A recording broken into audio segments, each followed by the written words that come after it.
पौलुस ने कहा मैं अपनी देह को मारता कूटता। क्या मारता कूटता? क्या बॉक्सिंग ले करता था अपनी, कि अपने आप मुक्के मारता था मुंह पे और आंखें काली कर लेता था?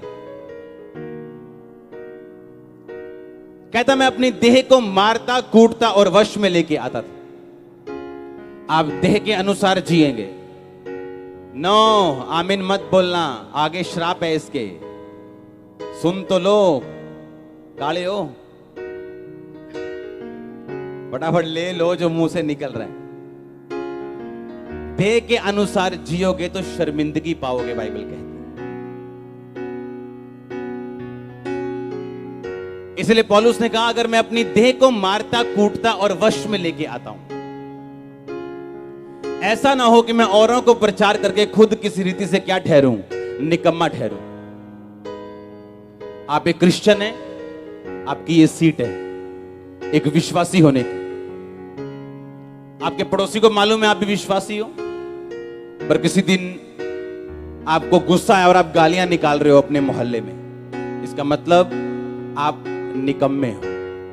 क्यों? कहता मैं अपनी देह को मारता कूटता और वश में लाता हूं ताकि मैं दूसरों को प्रचार करके खुद निकम्मा ना ठहरूं। आपकी लाइफ के कुछ मिरेकल्स, कुछ काम, कुछ हीलिंग्स, कुछ साल्वेशन फैमिली की तब होती हैं जब आप अपने शरीर के ऊपर काबू करते हो।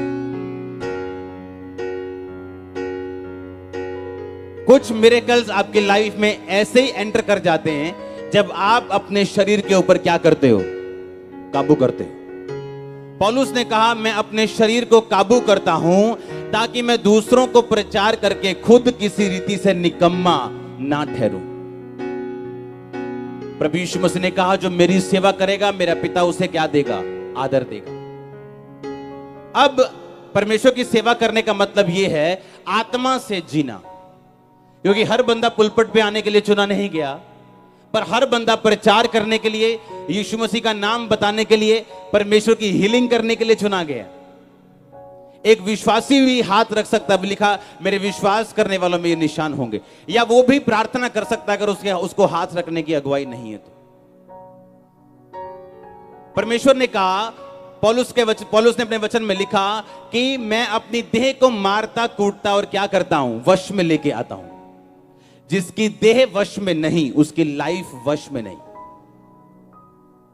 जिसके हाथ, जिसकी आंखें, जिसके पैर कंट्रोल में नहीं उसकी पूरी लाइफ कंट्रोल में नहीं है। वो एक जैसे बोलते हैं ना डेंजरस विश्वासी, जिसे बोलते हैं कि क्या बोलते हैं उसको हिंदी में? खतरनाक भी बोलते हैं, और वो डेंजरस पोजीशन होती है ना, रिस्की। हाँ, क्या बोलते हैं इसको हिंदी में? वो रिस्की हो चुका है। बिल्डिंग होती है ना, रिस्की बिल्डिंग, उसके पिलर हिले होते हैं, लेंटर हिला होता है, वो रिस्की हो गई है, कभी भी गिर सकती है। ऐसे विश्वासी हो गए रिस्की से।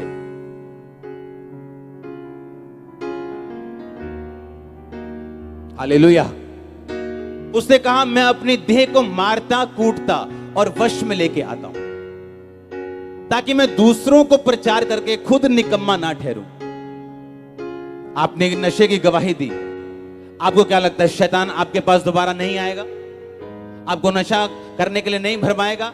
आपको वो भरमाएगा, क्योंकि बाइबल कहती है वो छोटी सी गवाही जो परमेश्वर ने आपको दी वो अगली गवाही का बीज है। और अगर आप अपनी देह को मारेंगे, कूटेंगे और वश में लेके आएंगे और शराब नहीं पिएंगे, बावजूद इसके कि अगली गवाही आए चाहे लेट आए, तो अगली गवाही आना तय है, क्योंकि आप बढ़ाए जाएंगे, क्योंकि आप निकम्मे नहीं। परमेश्वर ने कहा अगर तू अपने शरीर को वश में कर ले तो तू निकम्मा नहीं होगा, तू फलदायक होगा, तू फ्रूटफुल होगा। हालेलुया। आप एक विश्वासी हैं, आपके मोहल्ले में एक आपकी गवाही, आपके परिवार के सामने आप एक गवाही। हाँ, और पौलुस कहता मैं अपने शरीर को मारता हूं और कूटता हूं और वश में लेके आता हूं।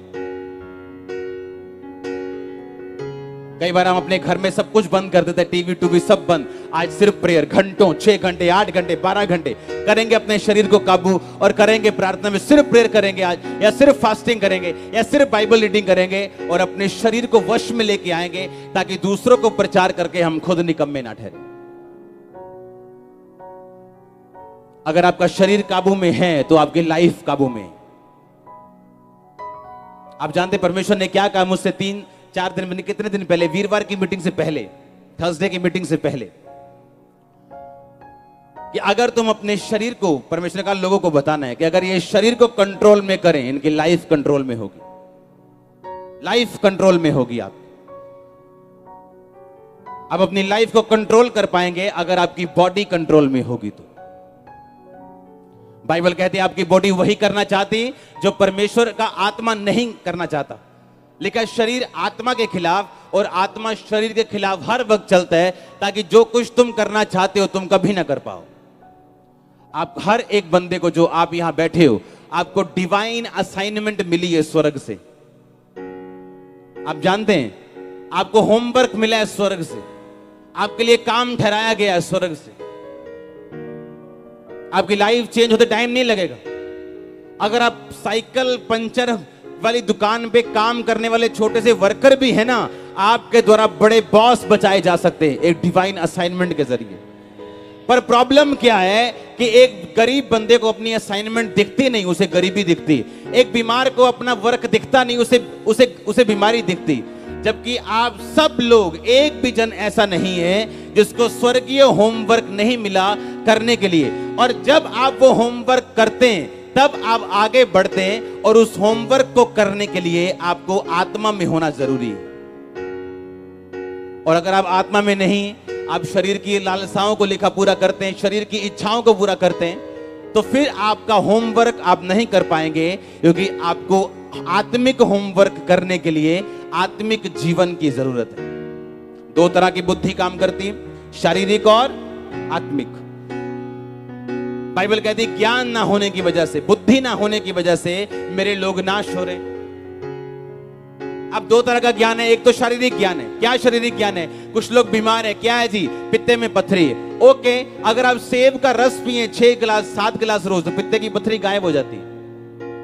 पर ज्ञान नहीं है। सोचो, अगर शारीरिक ज्ञान नहीं है, लोग उल्टा सुल्टा खा के बीमार हो रहे, सोचो आत्मिक ज्ञान अगर नहीं होगा तो कितना बड़ा नुकसान होगा। आप समझ रहे मैं क्या कह रहा हूं? उनको यूरिक एसिड है, वो आटा खाना छोड़ते नहीं, चिकन खाना छोड़ते नहीं, दालें खाना छोड़ते नहीं, बोलते प्रेयर कर दो। अगर शारीरिक बुद्धि ना होने की वजह से लोग सफर कर रहे हैं आज, तो सोचो आत्मिक बुद्धि अगर नहीं होगी तो कितना बड़ा नुकसान होगा। शारीरिक बुद्धि आपको छुड़ाती, सोचो अगर आत्मिक आपके पास होगी तो आपको कहां तक लेके जाएगी। अगर एक बंदा शारीरिक बुद्धिमान है तो उसका शरीर स्वस्थ है, वो अपनी केयर करता है खुद। सोचो अगर आत्मिक आप बुद्धिमान होंगे तो आप कितना ज्यादा ध्यान रख पाएंगे अपना, अपने परिवार का, और वो सब कुछ जो परमेश्वर ने आपको दिया। कभी सोचा आपने? अगर शारीरिक बुद्धि रखने वाला इंसान अपनी लाइफ को इजी कर सकता है, सोचो आत्मिक बुद्धि रखने वाला इंसान अपनी लाइफ को कहां तक लेके जाएगा। हालेलुया। आत्मिक बुद्धि की आपको सबसे अधिक जरूरत है इस टाइम। पौलुस के अंदर आत्मिक बुद्धि थी। कैसे बड़ी खाम्बरा कलीसिया? आत्मिक बुद्धि के कारण। पौलुस कहता मैंने परमेश्वर से प्रार्थना की, परमेश्वर ये शरीर का कांटा दूर कर, इस बीमारी को दूर कर। परमेश्वर ने कहा मेरा फजल तेरे लिए क्या है, काफी। सोचो अगर आत्मिक आंखें बंद होती तो पौलुस को दिखता ही ना, और वो सोचता हाय मेरे से कौन सा कसूर हो गया, या शैतान ने मेरे साथ ऐसा क्यों, परमेश्वर ने शैतान को मेरे साथ ऐसा क्यों करने दिया। पर बाइबल कहती है उसको परमेश्वर की आवाज आई, मेरा ये काफी है, मेरी सामर्थ तेरी निर्बलताइयों में सिद्ध होती है। स्पीड ब्रेकर देखे हैं कभी? हाँ, स्कूलों के पास होते हैं, हॉस्पिटल्स के पास होते हैं, मोहल्लों में होते हैं। जब स्पीड ब्रेकर आते हैं, आप गाड़ी को आपको स्लो करना पड़ता है। आप कई यूथ को गुस्सा आता है, यूथ लोगों को, उनकी गाड़ी स्लो होती है ना, उन्हें गुस्सा आता है उन्हें।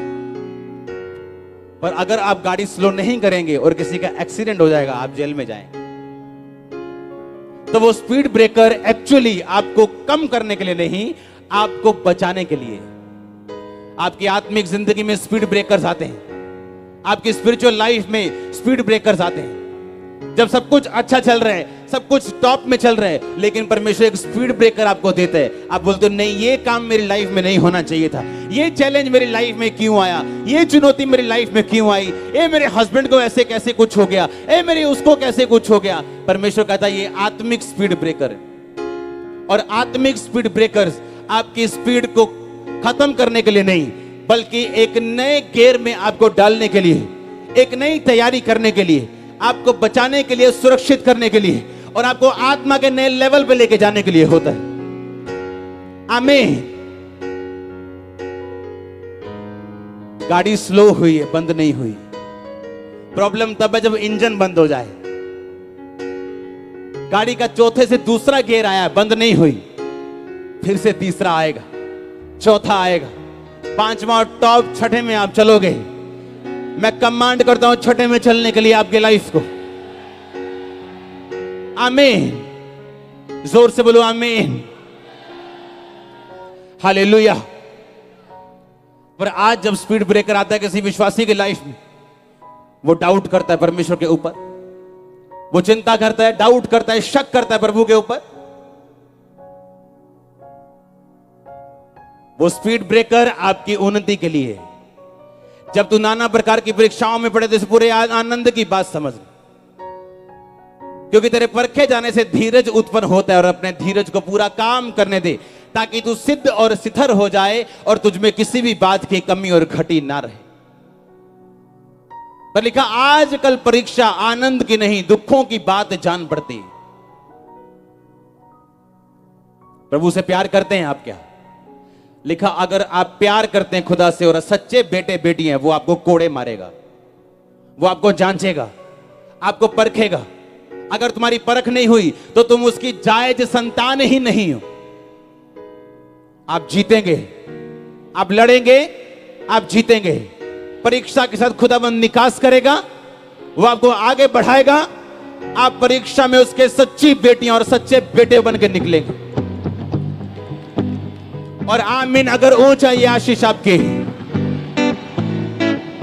हालेलुया। जोर से बोलो हालेलुया। जोर से जोर से जोर से आमीन। जब स्पीड ब्रेकर आपकी लाइफ में आए, आपके दिल में क्या आता है, आप सोचते क्या है, आप बोलते क्या है, मायने करता है ये। आमीन। एक क्रिश्चियन होने के नाते आपका पहला काम अपने शरीर को मारना, कूटना और वश में लेके आना है। कब रोजा रखना आपका पेट नहीं बताएगा, आपकी स्पिरिट बताएगी। आमीन। कब फास्टिंग करनी, कब प्रेयर करनी, आपका शरीर या टीवी का प्रोग्राम नहीं बताएगा। वो कौन बताएगा? आपकी स्पिरिट बताएगी।